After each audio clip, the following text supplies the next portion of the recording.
Okay, welcome back. This is the start of Unit 6 for those of you who are in my art appreciation class. And Unit 6, the art historical topic that we are going to be covering is the shift from Mannerism to the Baroque. But also in this unit, we're going to cover, during the week in class, we're going to be covering some other things, including we're going to finish our discussion about painting, focusing especially on oil painting. We're going to be talking about value and value contrast. We'll be talking about page structure, and we'll probably end the week talking about the relationship between art and power. But for right now, on these videos for this unit, we're going to be talking about the shift from Mannerism, or literally from the very late end of the Renaissance, Mannerism to the Baroque. And this first part of the lecture, which hopefully will be under 6 minutes, this first part of the lecture is going to focus primarily on the Mannerist period. But before I get there, I wanted to say some general things about the Baroque.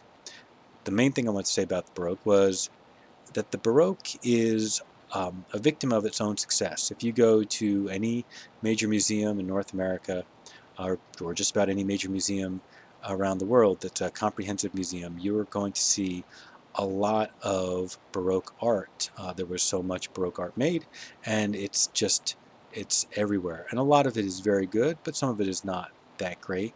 But because we see a lot of it, and because the Baroque has a reputation for being kind of hyper-blown, overly exaggerated, and overly emotional, it is the kind of thing that people can, after seeing, a couple of museums worth of paintings, can learn to dismiss easily. But it is actually probably one of the most successful international art styles in the history of Western Europe. It is as successful, I would say, as the High Gothic, meaning that it's spread to every part of Europe, and it kind of consistently um,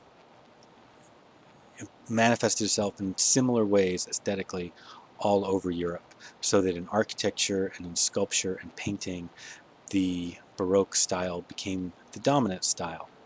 And this is especially amazing when you think about that in some ways, religiously and in some ways politically, Europe was more divided than at any other point, in that Europe was split between the Reformation and the Counter-Reformation.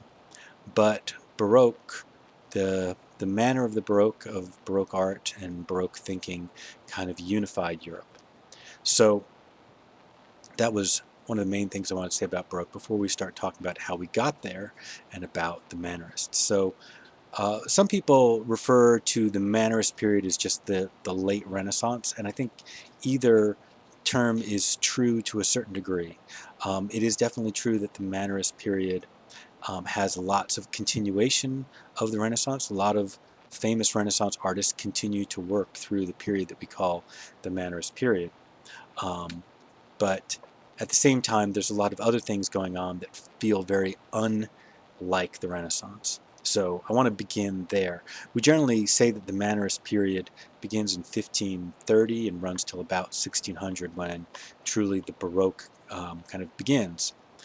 But the at the same, at the beginning of this period, in the kind of 1520s, 1530s, we see the early Maniera. This is kind of a group of young painters who don't have a lot in common with each other.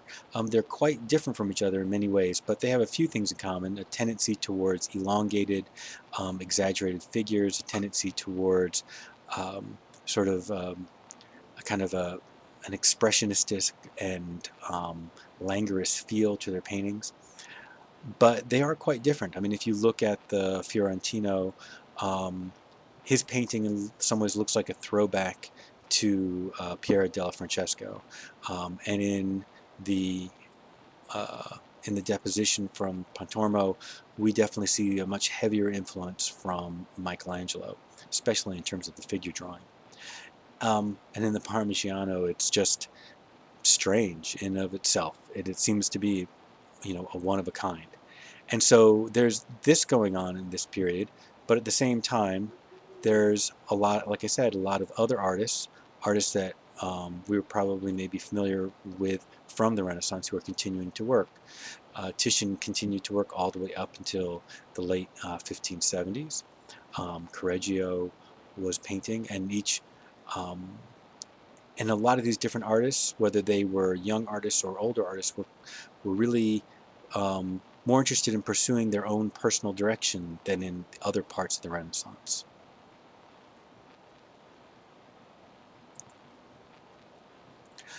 One particular artist that I think is interesting, who is definitely not a Maniera, but who is part of the mood of this time, and whose artwork in some ways is a precursor to what we're going to see in the Baroque, would be Veronese.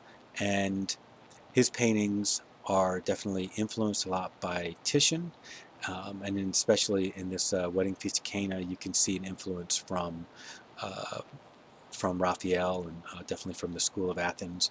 But at the same time, there's a different mood to this. It's a much more light and active mood, maybe slightly frivolous, you might say, compared to the seriousness, serious style of the Renaissance. And that leads us to the last artists of this period that I want to talk about. There's so many artists that we could talk about, Del Sarto, and numerous other artists we could talk about of this period, and we just don't have all the time in the world. So for this period of these kind of like these late or high Maniera artists, generally a lot of people refer to Branzino and to Vasari as being the two artists most commonly thought of in this group. And Vasari was definitely very influential as a writer, but I think Branzino was truly the most gifted painter of this group.